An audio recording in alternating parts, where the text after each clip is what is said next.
Let's talk wide receivers. Jawan Jennings, it's been really interesting watching him assert himself. He was doing this down the stretch last year. He did it in the Super Bowl. He did it early this season with Ayuk on the field and Deebo on the field. And a lot of people just couldn't wrap their head around a 7th-round pick who runs hella slow, no offense, being this good. So when he was out-producing Brandon Ayuk, a lot of people said, well, that's because Ayuk's on the field. That's because Ayuk's drawing attention away. And you know what? There was probably a lot of truth to that. But now Ayuk's out. And Deebo's terrible.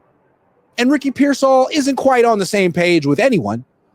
And it's Jennings and it's Kittle. And Jennings keeps trucking along. He's starting at X. He's not a slot receiver anymore. He's catching passes short, intermediate, deep, sideline, over the middle.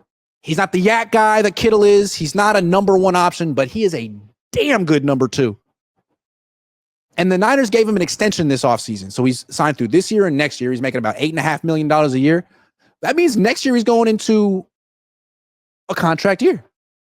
They need to extend him again. He's that good. And he's worth more than $8 million per season.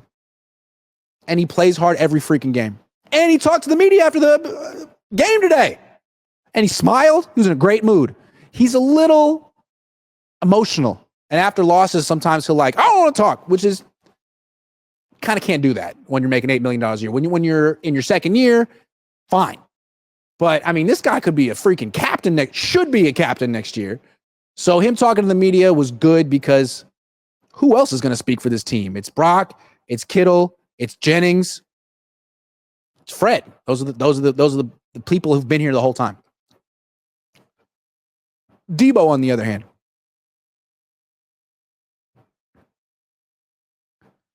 at this point, I think they'd be better off never giving him the ball.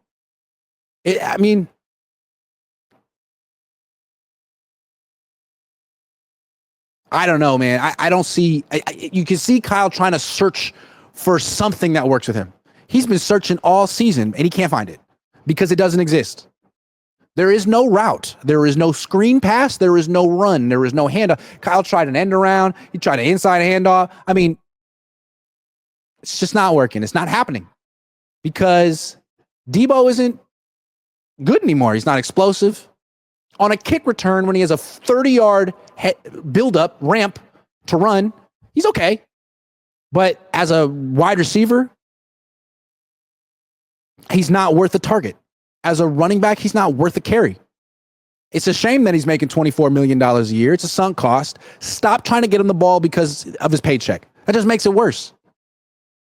Just feel grateful that Kittle's healthy, Jennings is healthy. You got a great 1-2 punch, and Cowing is here. Pearsall is here. There could be other guys, but it ain't Deebo. It really feels like what's interesting about Deebo is he was having moments earlier in the year. He had that nice catch in Seattle for the big touchdown. And he had a couple catches against Tampa. He was having a decent game against Tampa. Then he put his hand on Tabor Pepper's throat and had that fight with the specialists and Jake Moody. And since then, he's had less than 100 yards from scrimmage in 4 games. He's completely fallen off since he brought all that negative attention on himself and the team, which somehow feels like football karma. He never should have done that. It wasn't his place.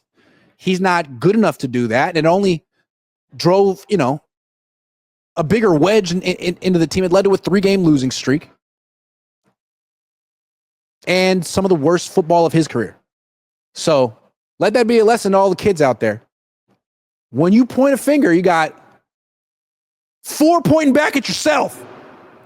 And when you anger the football gods, they are merciless. So, Deebo, you got to exorcise the demons. Somehow you got to purify yourself in the waters of Lake Minnetonka, something. Because it ain't working. And if you don't do it soon, your career is going to be done.